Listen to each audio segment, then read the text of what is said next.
하나님 말씀 봅니다. 구약성경 창세기 19장 1절에서 11절입니다. 창세기 19장 1절에서 11절 말씀 제가 읽어드립니다.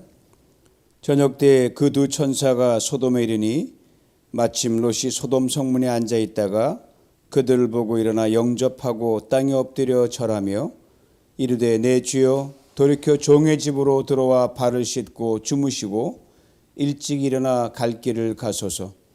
그들이 이르되 아니라 우리가 거리에서 밤을 새우리라. 롯이 간청하매 그제서야 돌이켜 그 집으로 들어오는지라. 롯이 그들을 위하여 식탁을 베풀고 무교병을 구우니 그들이 먹으니라.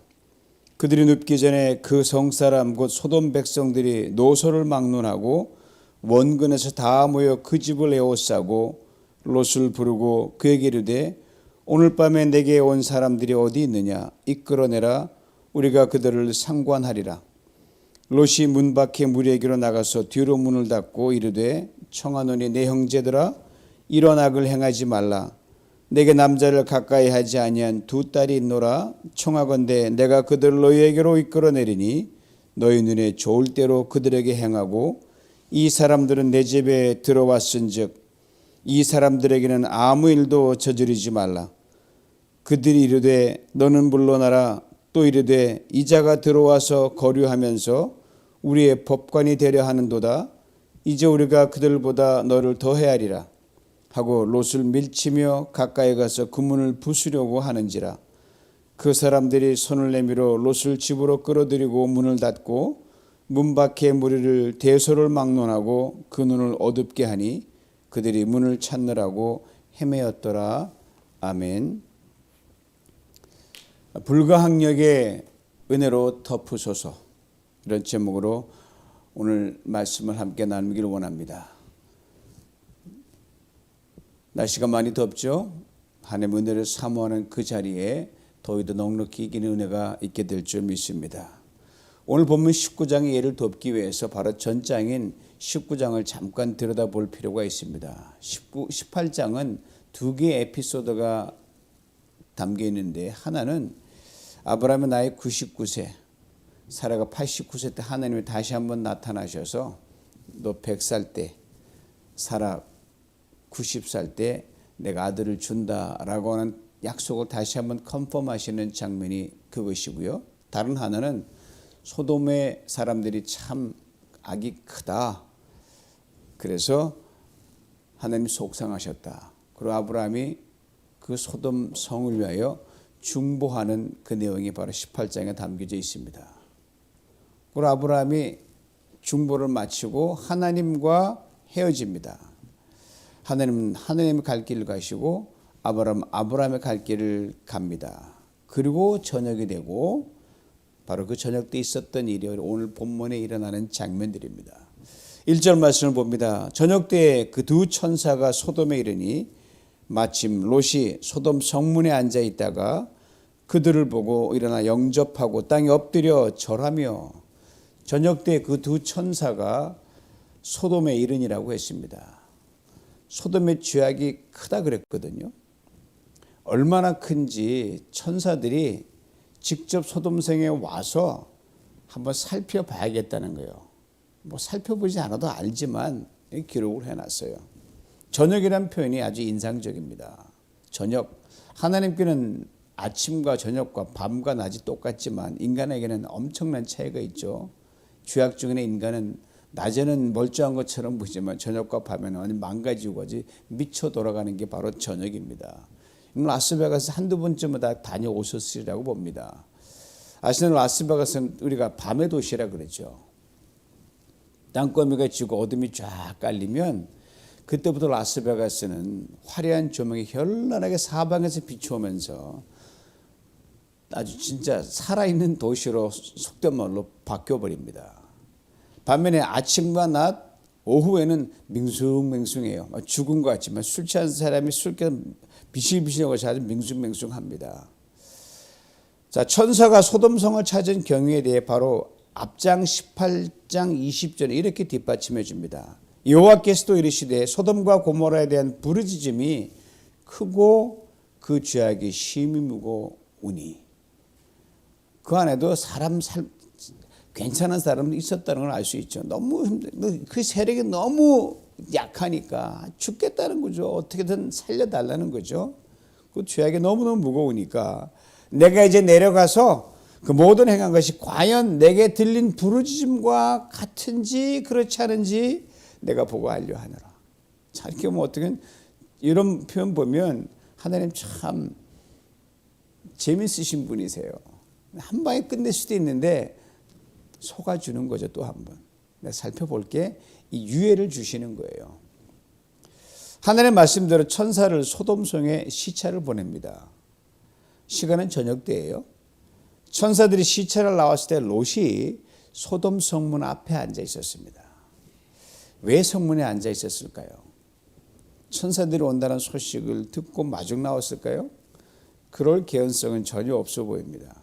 그 정도면 롯이 대단한 수준인데 그럴 개연 전혀 없어요. 그냥 지나치기에는 좀 굉장히 의미 있는 대목이 이 안에 들어 있습니다. 이 대목을 많이 묵상하면서 이런 인사이트를 주셨어요. 하나님께서 롯의 마음을 그날 저녁 움직여 가지고 그날 저녁 집에 있어야 할 시간에 성문으로 가게 하셨습니다. 아신 대로 지금 천사들은 심판이 예정된 소돔성의 마지막 확인차 왔습니다. 그런데 이 천사들을 롯이 죄악의 도성의 입구에서 만나서 환대하게 됩니다. 뜻밖의 환대가 됩니다. 이건 인간의 입장에서 볼 땐 우연이라고 할 수 있어요. 성경에 이런 말씀이 있지요. 출애굽기 33장 19절입니다. 나는 은혜 베풀 자에게 은혜를 베풀고 긍휼히 여길 자에게 긍휼을 베푸느니라. 소돔성이 하나님의 심판을 피할 수 있는 마지막 하나님의 버텀라인은 몇 명이었냐면요. 의인 10명이면 내가 명령하지 않겠다. 물론 근데 소돔성에 그 의인 10명이 없었다는 거예요. 아니 상징적인 숫자는 하나님 뭐 숫자 하나 가지고 하나님 이렇게 치사하게 딜하십니까? 상징적인 숫자거든요. 이게 뭘 의미하냐? 소돔성이 총체적으로 타락해서 죄악이 꽉 찼다는 것을 말해줍니다. 하나님은 그런 쓸만한 사람이 있는가? 내가 판단 잘못했나? 그렇지만 아무리 찾아도 여기를 봐도 저기를 봐도 없을 정도로 총체적 망가지고 무너지고 죄악이 가득 찼다는 게 바로 소돔성이에요. 롯과 그의 가족도 이 숫자에 들지 못했습니다. 그런데 심판 직전에 하나님께서 롯의 마음을 강하게 움직여 가지고 여러분 롯을 성문으로 가게 하셨고요. 천사들을 환대하게 하셨습니다. 은혜 받을 그릇이 아닌 롯을 은혜 받을 그릇으로 강제로 만들어 주신 겁니다. 이것을 소위 말하는 강권적인 은혜라고 하는 겁니다. 여기서 한 가지 가정을 해봅니다. 하나님 그날저날 롯의 마음을 강하게 움직여 가지고 성문으로 가게 하셨을 때 롯이 마음을 닫았으면 어떤 일이 벌어졌을까요? 어디까지나 가정입니다. 롯의 운명은 소돔과 함께 했을 겁니다. 그러나 하나님이 은혜 주실 자로 삼으시고 작정하시고 강권하실 땐 여러분 인간은 그 어떤 저항도 불가능합니다. 하나님의 불가항력적인 은혜죠. Irresistible grace of God입니다. 다 할 수는 없어요. 다 설명 불가. 설명한다는 자체가 멍청한 짓이에요. 안 돼요. 이렇게 신학자들이 그냥 떠드는 거예요. 불가능합니다. 그날 저녁 롯이 분명 바로 이 하나님의 불가항력적인 은혜를 받았다는 거예요. 롯이 천사의 령을 보고 일어나 영접하고 땅에 엎드려 절합니다. 절하면 천사들에게 이렇게 간청합니다. 2절 앞부분이에요. 이르되 내 주여 돌이켜 종의 집으로 들어와 발 씻고 주무시고 일찍 일어나 당신들 갈 길을 가소서. 천사들이 거절합니다. 천사들의 말을 들어보세요. 아니라 우리가 거리에서 밤을 치새우고 가겠다.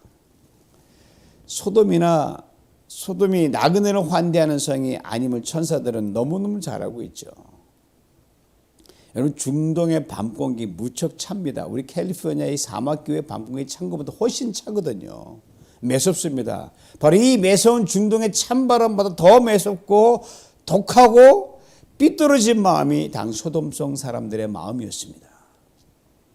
그리고 천사들은 롯이 자신들을 환대함으로 인해서 소돔성 주민들로부터 당할 곤경을 미리 내다봤어요. 그렇지만 롯은 간청합니다. 3절 말씀에 롯이 간청하며 그제서야 돌이켜 그 집으로 들어오는지라 롯이 그들을 위하여 식탁을 베풀고 무교병을 구우니 그들이 먹으니라. 저녁식사를 마칩니다. 천사들이 피곤한 여정 탓인지 일찍 잠을 청합니다. 그런데 바로 그때 여러분 마을 사람들이 들이닥치는 거예요. 이때 오늘 본문 4절 5절 이렇게 설명합니다. 그들이 눕기 전에 그 성사람 곧 소돔 백성들이 노소를 막론하고 원근에서 다 모여 그 집을 에워싸고 롯을 부르고 그에게 이르되 오늘 밤에 내게 온 사람들 어딨냐? 끌어내라. 우리가 그들을 상관하리라. 여러분 롯과 그의 가족들 방문객들이 아니거든요. 소돔성에 오랫동안 살았던 소돔 주민등록이 있던 사람들이에요. 그런데 이렇게 느닷없이 밤중에 찾아와서 행패를 부리는 것은 롯이 그동안 소돔 사람들과 물과 기름처럼 동화되지 못하고 불편한 동거를 해왔다는 것을 짐작하게 해줍니다. 잘 지내왔으면 이런 행악은 인간이라면 저지르지 않죠. 깡패도 의리가 있는 건데. 근데 몰려온 사람들이 소수가 아니라는 거예요. 나이 불문하고 어른아이 할 것 없이 사방에서 다 몰려들었어요. 근데 참으로 이상한 건 여러분, 롯과 그의 가족들이 이들이 그동안 놔두고 큰 해나 위해를 가하지 않았다는 사실이에요. 오늘 본문에 짧게 비춰진 소돔 사람들의 이 행악한 이 모습을 볼 때 더욱 궁금증이 증폭이 됩니다. 이 향락의 도시 라스베가스처럼 죄악이 심히 무거웠던 이 소돔성에서 롯과 그의 가족이 그동안 어떻게 큰 피해를 안 입고 이렇게 잘 살아왔을까? 다른 것은 설명이 안 돼요, 여러분. 벌써 얻어 터지고도 박살나고도 박살났어야 될 가족이거든요. 오직 롯과 그의 가족에게 하나님께서 베풀어 주신 귀한 은총으로만 설명이 가능합니다. 그리고 하나님의 귀한 은총은 바로 삼촌 아브라함을 통해서 구체적으로 행해졌습니다. 아신 대로 애굽에서 극적으로 가나안으로 다 돌아오지 않습니까? 아브라함과 조카 롯이 다시 가나안 밑에 네게브 그 목초지가 풍성한 곳에서 거합니다. 소유가 많아지니까 더 이상 이 두 세대가 거할 수가 없어서 급기야는 그러니까 아브라함의 종과 조카 롯의 종들이 막 싸우는 거예요. 이 목초지 놓고 여기가 좋은 땅이면 막 싸우는 거예요.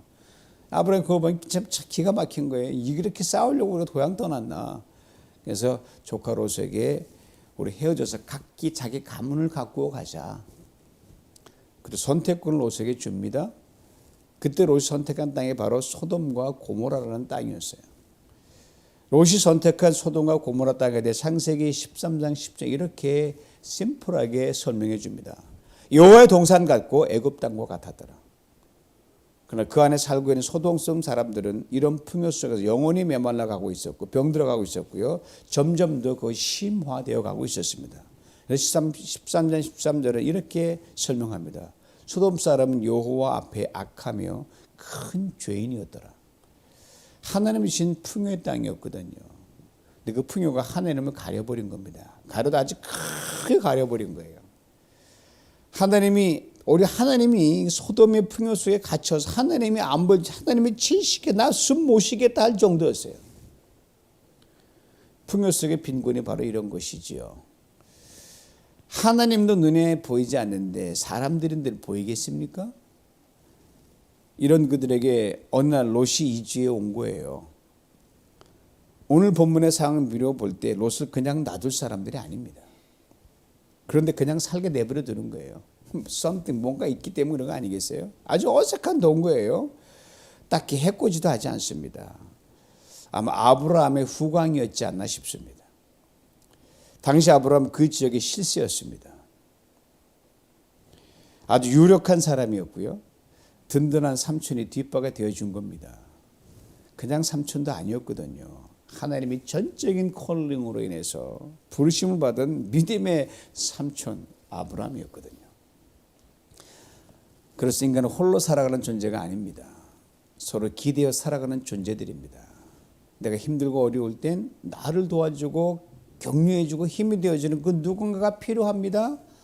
또 누군가 힘들고 어려울 때 내가 그를 도와주고 격려해주고 힘이 되어줘야 됩니다. 그런데 그 누군가 내게 없다고 해보십시오. 내가 또 그런 힘있게 받쳐주고 격려해주는 그 누가 필요하잖아요. 롯의 경우 든든한 삼촌 믿음의 사람 아브라함이 있었어요. 롯을 구원하고 살리고 위기에서 건져내기 위한 하나님의 은혜의 통로로 이 아브라함을 붙여주신 거예요.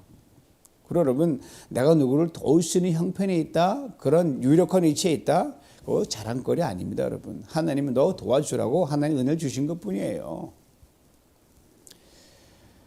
게다가 소돔 족속에 있는 그 왕 다섯 왕과 그 인근의 그 부족 왕과 큰 싸움이 있어가지고 이 롯 가족이 다 끌려갔거든요. 그때 아브라함이 가병을 이끌고 다 건져내고 큰 도움을 롯뿐 아니라 그 소돔 사람 다 받았어요. 그러니 뭐 아브라함 봐서라도 감히 못하죠. 세월이 흘러갑니다. 소돔의 죄악이 점점점 더해가고 담대해져 갔습니다. 하나님께서 얘네를 그냥 둬서는 안 돼요. 운명을 결정짓기로 하나님이 결단하십니다. 그래서 마지막 시찰 나온 천사들에게 소돔성 주민들은요, 참으로 입에 올리기조차 부끄러운 악을 행하려고 했습니다. 사실 소돔성의 죄가 구체적으로 뭔지 창세기는 자세히 밝히고 있지 않습니다. 큰 그림만 설명합니다. 죄악이 심히 무겁다.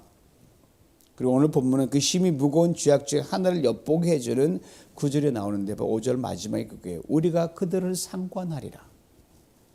상관한다는 말은 여러 다른 뜻이 그 안에 내포되어 있지만 육체적인 관계를 갖는 의미도 들어 있습니다. 롯의 집에 들어온 천사들을 단지 육체를 가진 사람들을 볼 정도로 이들은 분별력이 없었습니다. 그동안 롯을 향해 가지고 있었지만 하나님의 귀한 간섭과 은혜로 인해 행동으로 옮기지 못했던 그 못된 악행, 이걸 옳지 이놈들에게 하자라고 소돔성을 찾아온 천사들에게 행하려고 했어요. 여기서 우리가 소돔성의 죄악을 말할 때 이 동성애를 특별히 부각시켜 온 것이 사실입니다. 그런데 성경은 설명을 좀 다르게 합니다. 이걸 놓쳐서는 안 됩니다. 그 대표적인 것이 바로 에스겔 16장 48절로 50절이에요. 새 번역으로 읽어드립니다. 나 주 하나님의 말이다. 내가 나의 삶을 두고 맹세한다. 내 동생 소돔 곧 그와 그 딸들은 너와 내 딸들처럼 행동하지는 않았다. 내 동생 소돔의 죄악은 이러하다. 소돔과 그의 딸들은 교만하였다. 또 양식이 많아서 배부르고 한가하여 평안하게 살면서도 가난하고 못 사는 사람들의 손을 붙잡아 주지 않았다. 오히려 그들은 교만하였으며 내 눈앞에서 역겨운 일을 하였다. 그러므로 내가 그것을 보고는 그들로 없애버렸다. 마지막에 역겨운 일, 이게 한 두루뭉실하게 하는 역겨운 일에 바로 전보는 일, 하나님 실 무당 쫓는 행위, 자녀를 제물로 드는 인신제사, 부정한 짐승을 먹는 행위, 동성애는 여기 포함이 됩니다. 하나님이 결코 기뻐하지 않으십니다. 사죄란 다 나빠요. 소돔의 죄악이 이거 왜 다른 죄 무지무지 많았거든. 그 하나만이 아니라 어느 것 하나 하나님 눈살과 이마 찌푸리지 않는 죄악은 하나도 다 하나님이 싫어하십니다. 작든 크든. 본문에 오늘 본문에 나오는 상관하리라는 죄악은 우리가 좀 이게 마음이 아픈 건 하나님의 형상은 지닌 인간은 자기 몸 안에 짓는 범죄로 존엄성을 심히 무너뜨리는, 내가 무너져도 마음이 아파요. 남이 무너지면 또 아프잖아요. 현재 무너뜨리기에 그래서 하나님 마음이 아프니까 시대를 막론하고 우리가 노후하는 겁니다. 노후할 수 있어야 되는 거고요. 근데 안타까운 것은 롯이 이 일에 단호하지 못했다는 거예요. 두려운 모든 죄악이 수없이 많았는데 천사들을 내놓으라는 소돔 주민들에게 결혼도 하지 않은 자기 딸들을 내주고자 했어요. 요즘 표현을 빌자면 여러분, 자기 결혼하지 않은 딸들을 집단 성폭행 당하도록 내주려고 했다는 말입니다. 미친 아버지죠. 천사를 보호한다는 명분, 말도 안 돼. 무슨 명분이 그따위 명분이 있습니까? 근데 하나님 이것을 막아주셨다는 거예요. 오늘 마지막 10절, 11절을 봅니다. 그 사람들이 손을 내밀어 롯을 집으로 끌어들이고 문을 닫고 문 밖에 무리를 대소를 막론하고 그 눈을 어둡게 하니 그들이 문을 찾느라 헤매었더라. 저는 롯을 이 엄청난 위기와 공경에서 건져주신 것을 또한 앞에서 언급한 대로 하나님의 불가항력적인 은혜라고 저는 부르고 싶어요. 또 불러야 돼요. 여담이지만 롯이 죄를 지으려고 했어요. 죄도 좀 황당한 죄를 지으려고 했거든요. 하나님이 강권적으로 딱 막아서신 거예요. 그리고 죄를 짓지 못하게 하신 것이기에 얼마나 이건 멋진 은혜예요. 롯이 누린 이 불가항력적인 은혜 대신 부럽기도 하고, 야, 이 은혜 주시면 죄를 지으려고 하나님 막아주신다. 이 귀한 은혜 아닙니까, 여러분? 물론 이 은혜 없어도 스스로 죄를 멀리하고 유혹을 끊어내고 하나님이 기뻐하신 길을 주도적으로 가야 하지만 이 하나님이 정말 귀한 은혜를 우리 롯에게 베푸셨어요. 그래 야고보 장로님이 이렇게 말하잖아요. 훗날 마귀를 대적하라. 그럼 너를 피하리라. 또 말씀합니다. 하나님을 가까이 하라. 그러면 너희를 가까이 하시리라. 또 말씀합니다. 주 앞에서 낮추라. 그럼 주를 너를 높이시리라. 소돔성 사람들이 이것에 철저히 실패했습니다.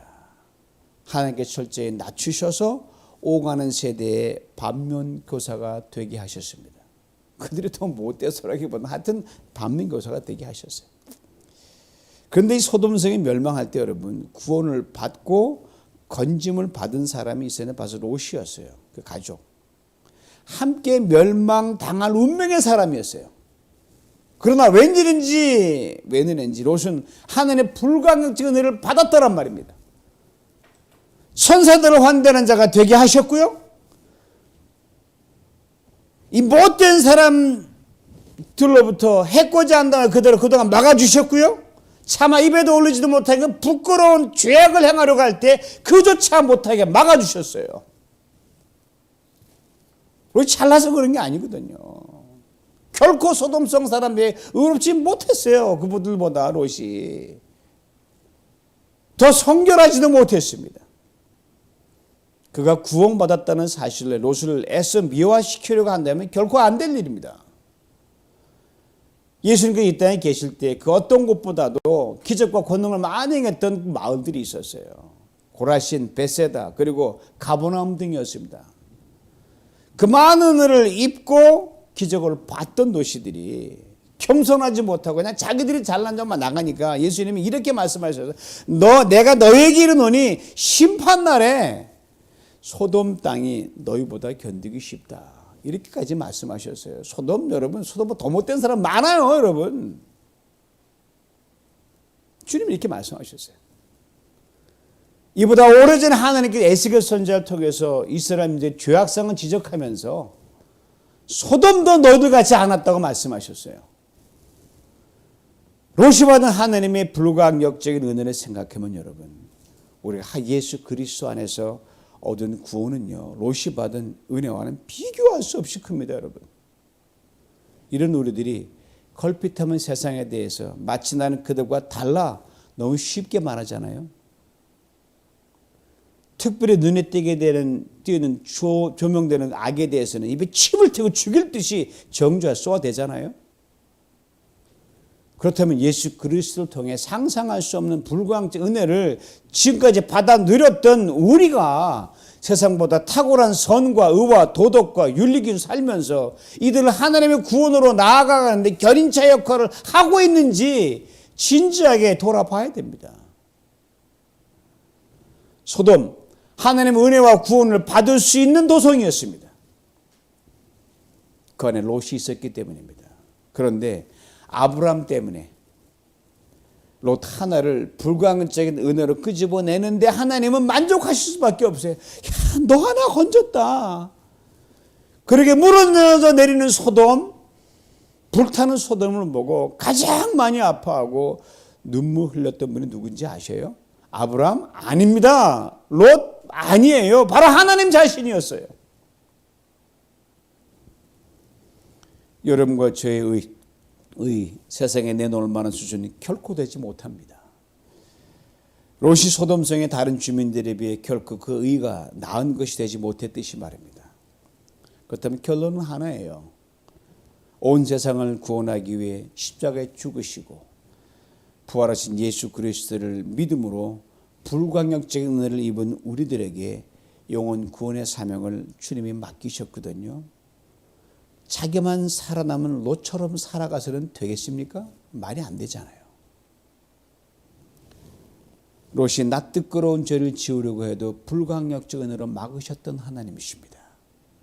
하나님은요, 어떤 손해를 감수하고더라도 잃어버린 영혼을 찾아가서 하나님께 돌려놓고 망하는 세상을 사는 세상으로, 멸망한 세상을 구원받을 세상으로 돌려놓기 위해 소돔 같은 세상 속으로 기꺼이 뛰어들어가는 롯이 되기를 원하고 또 원하십니다. 도망가는 롯이 아니라 다시 세상 속으로 뛰어드는 용감한 롯 말입니다. 그리 될 때 하나님 우리로 하여금 참으로 세상에 감당 못하는 거룩의 사람으로, 죄와 유혹은 얼씬도 못하도록 우리를 불가항력적인 은혜로 그냥 꽉 붙들어 주십니다. 여러분, 누구를 만나도 어떤 상황과 도전 앞에서도 우리를 넉넉이게 하실 줄 믿습니다. 롯이란 이름 뜻이 뭐냐 하면 아주 빼곡히 두른다는 거예요. 아무것도 없는 그냥 겹겹이 불가한 은혜 둘렀거든요. 죄로 지켰고, 악을 행한다고 해도 딱 지켰고, 해코지 못하게 지켰고, 천상잡아서 지켰고, 이 보통 은혜 받은 사람은 롯 아니에요. 예수 안에 우리가 죄의 일을 하려고 할 때, 어떤 사람 나가고자 할 때, 죄악 쪽에 들어간 세상 속에서 세상을 정죄하는 게 아니라 가서 건져내겠다고 전도서만 가지고 나아갈 때, 하나님께서 이 불광적인 은혜를 오늘도 하늘을 여시고 물붓듯 부어주실 줄 믿습니다.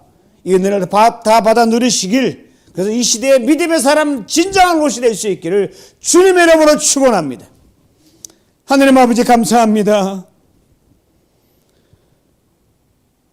하나님, 소돔성의 멸망을 보고 후대에 많은 사람들은 입방아 찍기에 바쁘지만 연유를 잘 모르고 어떠한 상징 그 소돔성이 얼만큼 악한지 나보다 많이 악한 것만 생각하고, 하나님 아버지, 나의 모습을 제대로 발견하지 못하고 세우지 못했던 우리의 못남을 용서해 주시길 원합니다. 나만 살아남은 롯, 그는 아버지 비겁한 사람이었습니다. 우리 하나님 예수 안에서 이 불가의 은혜를 받은 우리가 이제 하나님 무엇을 두려워할 게 있겠습니까? 하나님, 내가 죄를 저지르려고 하는 그 순간에도 막으시는 하나님의 강권적인 불가의 은혜 앞에서 하나님 거칠 것이 무엇이 있겠습니까? 이 뜨거운 여름 지나가면서 담대히 다시 선포합니다. 주여, 우리에게 불가의 은혜를 물붓듯 불어 주시사 이 세상 속에서 아버지의 구원을 끄집어내는, 사람을 건져내는 그런 생명의 사람을 살아갈 수 있도록 나를 축복하여 주시옵소서. 이렇게 나가 우리 모두가 되게 만들어 주옵소서. 예수님의 이름으로 기도하옵나이다. 아멘.